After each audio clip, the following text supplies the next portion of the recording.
Welcome to the show. Thanks for being here another week. It's starting to feel more like summer now. I know the kids are looking forward to getting out of school, and this summer heat is already upon us. Makes them feel like it's time for school to be out, and it will be before too long, so hang in there, kids. Start off this week with our usual features, and later on the show I'll have with me Kelley Jones, the general manager of KeyBank Pavilion in Burgestown, Pennsylvania, and also general manager of Jamboree in the Hills. We'll talk about some of the exciting things going on at KeyBank Pavilion this summer and also what to expect with Jamboree in the Hills. A lot of talk about the Jamboree in the Hills during the so-called off-season here for Jamboree, but she'll talk about the things that are happening and not happening, and we'll look forward to talking to her. But first, let's start off with the community champion this week. And for this week, I've chosen Terry Edwards, longtime baseball coach at Wheeling Jesuit University, who is retiring after years around the diamond here in the Ohio Valley.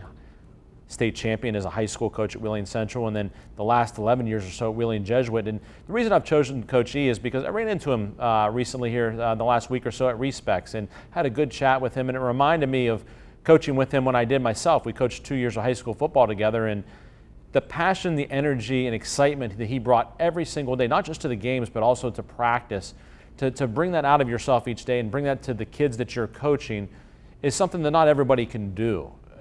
Some days you may be having a bad day otherwise, health issues, whatever may be going on. It didn't matter with him. He came every single day and had that passion and energy and wanted to see his players get the most they could out of that practice, that game, whatever was going on.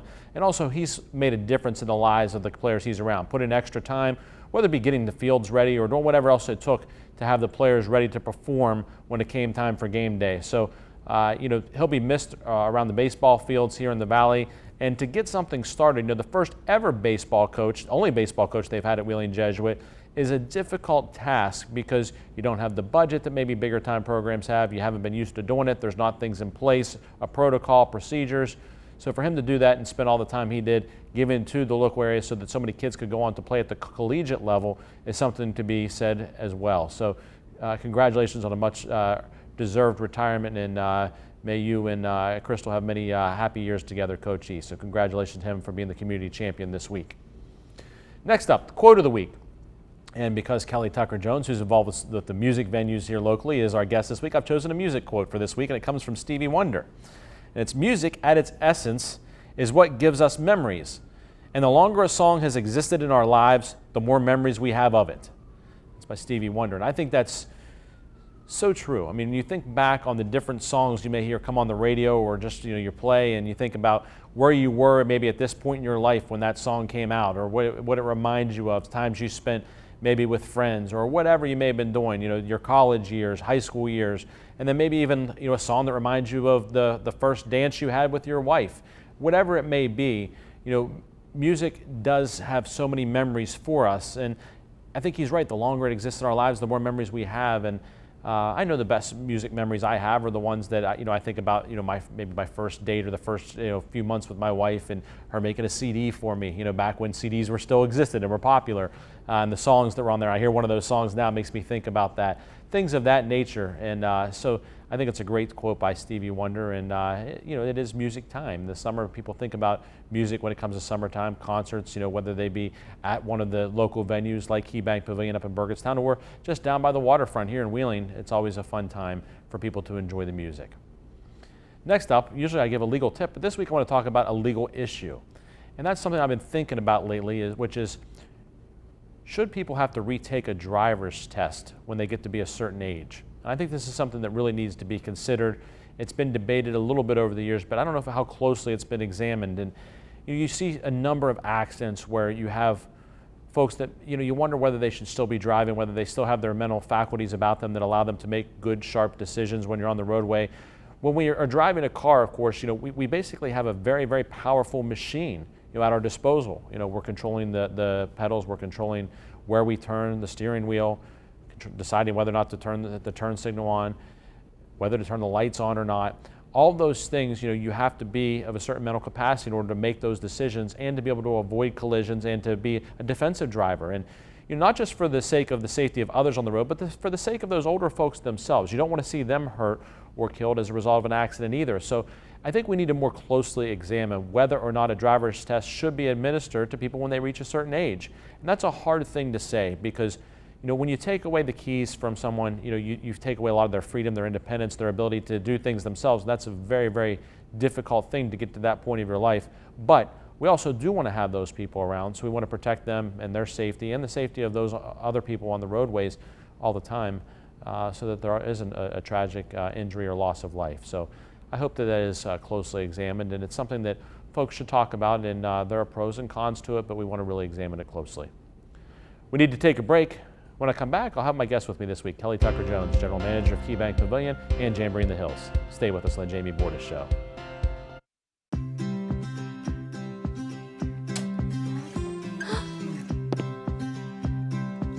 Don't forget to do your homework.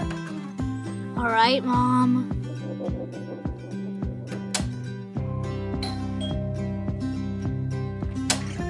Trick or treat. Here you go. Happy Halloween.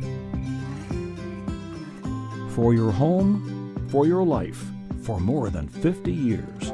DeNoon Lumber.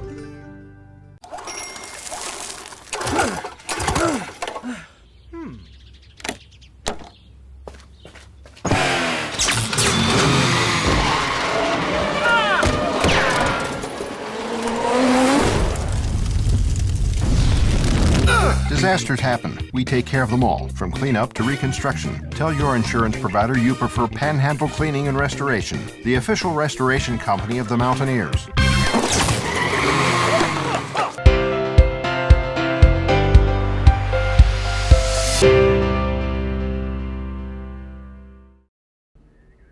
Welcome back to the show. This is my favorite time each week when I have a guest with me, and my guest this week is Kelley Tucker-Jones, the General Manager of KeyBank Pavilion in Burgettstown, Pennsylvania, and also Jamboree in the Hills. Kelley, thanks for being on the show. Thank you for having me. Sure thing. I know busy time of year for you, so I really appreciate you being here. And a lot going on here and during the winter months that have happened, and all the big news surrounding changes to Jamboree in the Hills. And I know you're in a tough spot. You're the local person here, and so you kind of go out in front of the cameras and everything and have to announce these things, and maybe not necessarily changes that you wanted to see take place, but they happened. And despite maybe your warnings about what may happen, and people spoke, and Live Nation decided to go back to some of the many traditions, and I think that them listening to you and what you had to say about that was a big factor. So I think people have you to thank a lot for some of those traditions staying with us. But let's talk a little bit about it. What's still a part of Jamboree in the Hills? Have any changes been made, or is it going to be kind of what people are used to?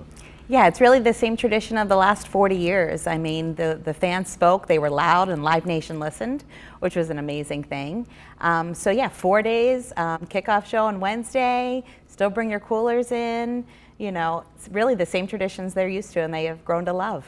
A lot of people thought that the whole thing was just a publicity stunt by Live Nation. I mean, you hear a lot of talk of that hey, this was just they never intended to change anything all along. Probably not the case, though, was it? And definitely not the case. They definitely, the changes were, to help look into the future of Jamboree in the Hills and to make sure that it's still around in 40 years. Not necessarily the changes that the fans or the local staff wanted to see, but at the same time, wanted to keep this event in the Ohio Valley. It means so much to so many people. And of course, just going into this year, when we talked about the safety measures, there are going to be extra precautions taken at the gates and things like that. So, there is some validation to that, but once again, very happy that the fans are keeping that tradition for us for the next few years. Yeah, and people may not realize that, of course, Live Nation is this huge company, not headquartered anywhere around here, and they've got venues all over the country. And Jamboree in the Hills is a very different thing than any of those other venues where you've got, concerts week after week after week. This is a one-time-a-year festival that is, doesn't have the permanent restrooms, doesn't have the permanent concessions, anything like that. So it is a very different thing than what they're used to dealing with. Absolutely. Jamboree in the Hills is such a unique event in so many ways, not just to a company, but to anyone who comes in and looks at it. The fact that we let these fans bring their coolers in, and we really are a community, a family. The staff, the fans, we're all one. So it is very unique and very, very special, and Live Nation does recognize that now. With respect to this year's event, of course, always in July, third week in July every single year. And what's the lineup looking like for this year? What can people expect to see? So the lineup is great. It's an amazing lineup this year. We have Thomas Rhett, Jason Aldean, Lady Antebellum, who has never performed at Jamboree in the Hills, so that's always very exciting when we have a new artist to the lineup. And then Sunday is kind of that traditional country that so many of our fans love and embrace, you know, Sawyer Brown, Lee Greenwood. It's just going to be a really amazing, amazing event this year. One thing people will see is Neal Mccoy kicking off this year's show instead of maybe closing the show. Panhandle Cleaning and Restoration bringing Neal Mccoy in for Wednesday's event that's free to the public. Yeah, so I mean, how awesome is it that Neal Mccoy, who is a staple of that event, is going to kick off this 41st anniversary for us. So we expect a really large crowd, and we invite everyone who maybe hasn't tried Jamboree before to come out on Wednesday and experience it for free. Yeah, and that is, it really is a good time because you get a little bit closer to, you know, the artist maybe because the crowd's not quite as big, you know, as it would be on Thursday, Friday, Saturday, Sunday. But being able to go for free, you know, is really something that's special because not everybody can afford a ticket during the course of the weekend event, and being able to come in, enjoy a great performer like Neal Mccoy, who's not only going to sing but puts on a show. And that's one of the big things you always look for is who's going to put on a show and entertain, and he certainly ranks right up there with that. Oh, absolutely. He is, you know, a fan favorite, has been there, oh gosh, just over 20 times. So yeah, if we can't have Jamboree in the Hills without Neal Mccoy. So just to make sure everybody understands, this year you can still bring your coolers in, right? Absolutely. And you know it's going to be 4 days, and you know there's still going to be. Are there some changes to the campgrounds too? Did I understand that? So we did add a few things, kind of to enhance the fan experience. We're having electric hookup camping this year, and also glamping. It's called Jambo Glam, and it's really for that, you know, maybe that person that wants to kind of experience the camping aspect of it, but maybe in a different fashion. So we'll have a tent there for you. You can buy a 4-person tent that has cots in it, or a 2-person that has a bed. It has electric. There's a 24-hour concierge. So it's kind of like, you know, maybe a VIP way to experience the event. Are those still available, or is that sold out? They're still available, So limited. People can still do that. Okay. Yeah. So people can buy tickets now and go online or go somewhere to do it? Yeah, they just go to jamboreeinthehills.com and they can purchase their tickets. And then as we get closer to the event, they can come on site and purchase as well. And you know that's one of the things that people may not realize is how many people have to be involved with putting on Jamboree in the Hills. They're out there working for the week of, or maybe leading up to it, because they're not employed year-round because there's not other things there year-round. But these people all come together to put the show on. Yeah, and I'm very fortunate because we have so many returning staff year after year that come just because they love the event so much. But there is a lot of work because it's really a field, and we kind of build a city for a week. So it's really an amazing thing to watch. We need to take a break. When we come back, I'll continue speaking with Kelley Tucker-Jones about Key Bank Pavilion in Burgettstown and what to expect there this summer. Stay with us.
Welcome back to the show. I've been speaking with my guest this week, Kelley Tucker-Jones, General Manager of Key Bank Pavilion in Burgettstown, Pennsylvania, and also Jamboree in the Hills. We've been talking about Jamboree in the Hills, but you wear a couple of hats, so let's put on the other one for a minute, and that's okay. General Manager of Key Bank Pavilion up in Burgettstown.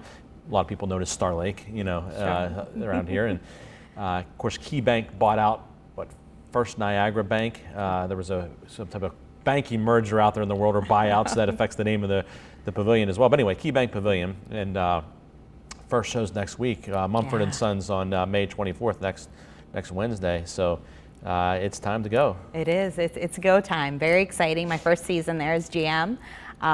So much to look forward to. We have a great season planned.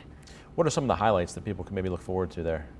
So it's a little bit of a different season than I think people probably are used to at KeyBank Pavilion, but a lot of different variety.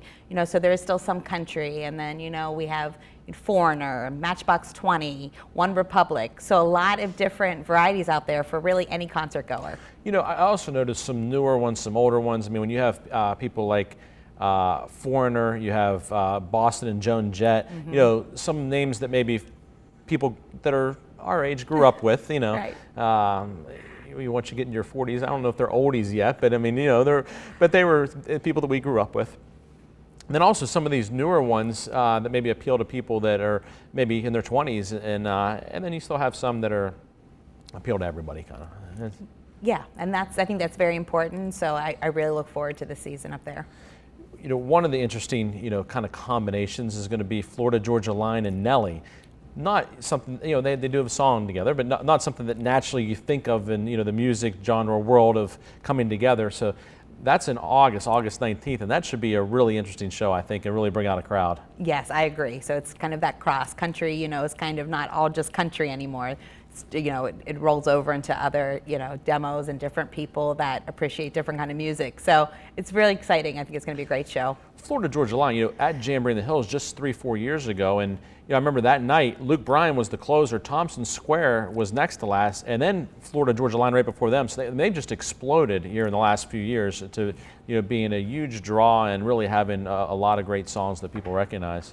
Yeah, definitely. And of course, speaking of country, some of the other highlights, the Zach Brown Band, Dierks Bentley, and then late in the season in September on the 9th is Luke Bryan, of course, who, when you talk about someone who's performing at the Super Bowl and things of that nature, obviously a huge name there toward the end of the season.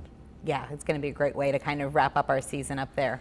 What are some of the differences in, a venue like KeyBank Pavilion where you've got, 20 some shows as opposed to, what you're used to Jamboree in the Hills, a lot of acts, but over a 4-day period? Yeah, it's definitely different. And I'm just, this year's, a good learning year for me. But so much different than a festival, because a festival we kind of roll up, 20 shows into 4 days. We get all those artists through. So it's good. It's great. It's a great challenge, and I'm really looking forward to it. What are some of the things that, are there any changes up there this summer that people maybe wouldn't have seen in the past, or anything new, or is it kind of be the pavilion that people are used to coming and seeing?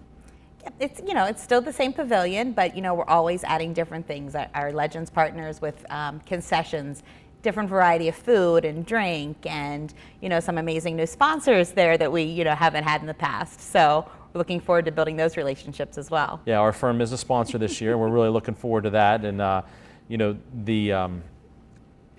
it was a great fit for us being, both here in the Valley and having the office in Pittsburgh, because people that's one of the great things about where the pavilion is situated. It's easy for people from here in the Valley to get up there to a show. It's easy for people from Pittsburgh to get to a show in Burgettstown. So it kind of draws the entire region into that area for shows. Absolutely. It gives us a great pool of people that can come and spend their evening with us. What's the show you're most looking forward to? Oh my goodness, I'm excited for the first show. I'm excited for Mumford & Sons. It's only, going to be in a few venues this year, and we were lucky enough to get that show. And it's a great way to kick off the season there, so really excited about it. Now, as the general manager, do you get to actually enjoy the shows ever, or are you working the whole time? I'm working the whole time, but there's, as long as the fans are coming and they're having a great experience and they're loving the concert, then I've done something right. Just like we were talking about Jamboree in the Hills, how the staff all comes together. Staff that's there for an entire summer at KeyBank Pavilion, and you're talking about concessions and bathrooms and cleanup and all the different things that go into that. So how many people do you have to deal with overall in terms of employees? Yeah, it's a lot, and it's very fortunate that the staff there have been there for a long time, very dedicated to the pavilion, and they do such an amazing job. So I'm building great relationships there, which is wonderful. Now, what are you going to do in July? You've got shows up, it's a little bit of a quiet July up at the pavilion at KeyBank, but there are, 4 shows in July, then you got Jamboree in the Hills down here. It's going to be awfully hectic for you. It's going to be a busy month for sure, but still great staff in both locations, and when you have great staff in place, then amazing things happen. have things quieted down a little bit from all the rumble of Jamboree in the Hills and you know, in the winter months, or is it kind of calmed a little bit now for you? It has definitely calmed down since that initial announcement, and then when things got reversed. But still, I have built some great relationships for those, you know, fans that were upset and boycotting, and now have joined our side, and so I've made some new friends, which is great. Maybe you can even draw some people up there to Burgettstown now, you know? Yes, absolutely. Well, I really appreciate you being here today on the show, and I hope that the summer concert season goes really well, and that your new position at KeyBank Pavilion in Burgettstown, in addition to your position at Jamboree in the Hills, treats you really well as well. Also. Thank you. All right, thanks, Kelley. We need to take a break. When I come back, we'll be talking sports. Stay with us here on the Jamie Bordas Show.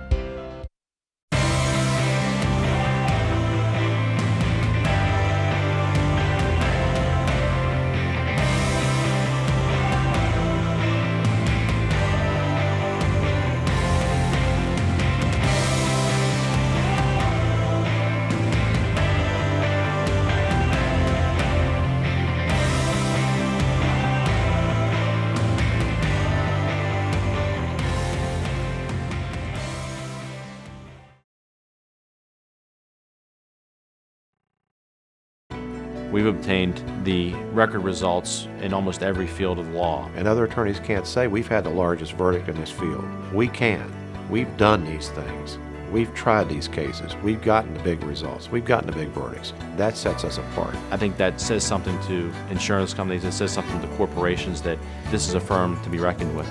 It's not the size of the verdict that's so important. It's the change that we hope to bring about. Bordas and Bordas, fighting for justice.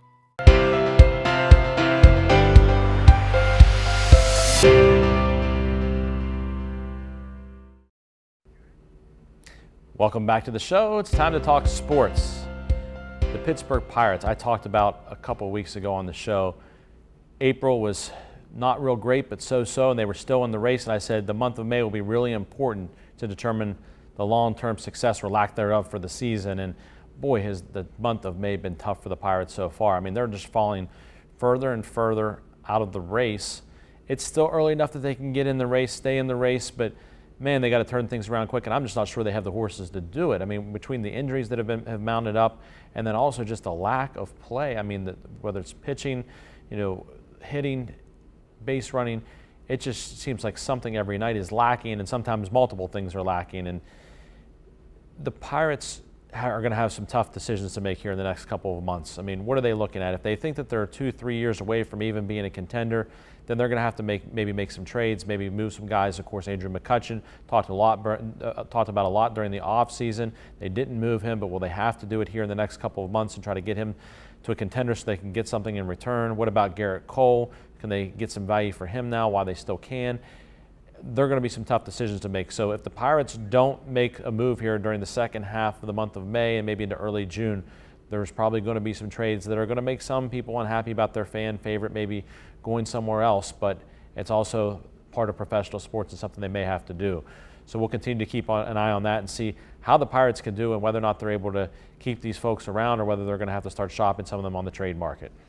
Speaking of professional sports in Pittsburgh, the Penguins in the Eastern Conference Finals, and really a tough second round series against Washington that's led into this series that's ongoing now against Ottawa. And you just wonder, how are the Penguins going to be able to finish up? That Washington series was so draining and was so physical in ways and took a lot out of them. It's kind of somewhat of a rivalry with Washington. So that always takes an emotional toll and a physical toll and a mental toll on a team.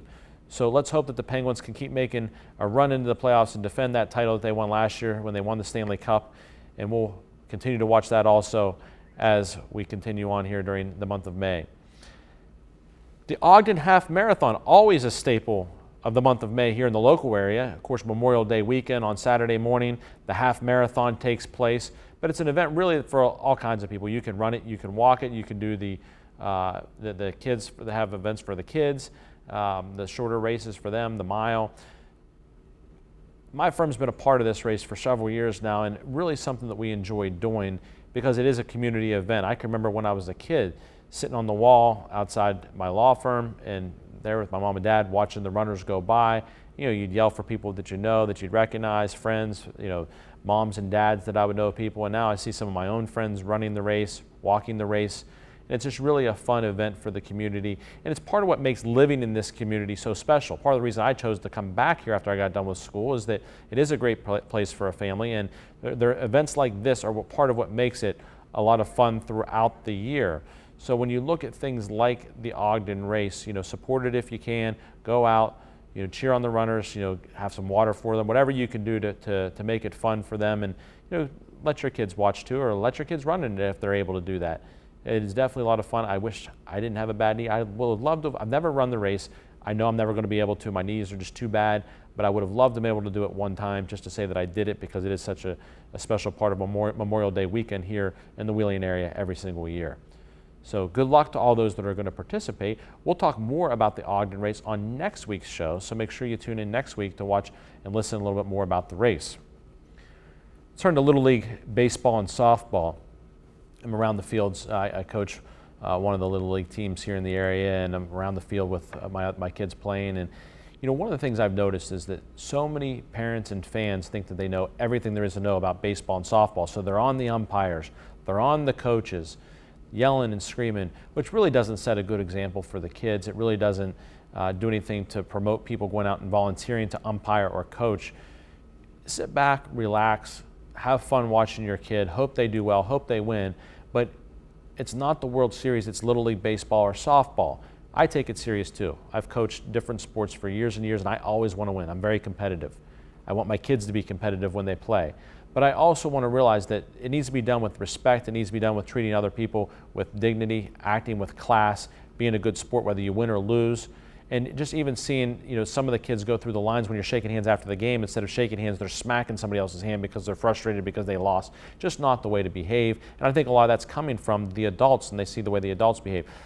If there's a close call at a base or at the plate or whatever it may be, let one of the coaches talk to the umpire. If somebody needs to talk to the umpire, let them do it with some class, some respect.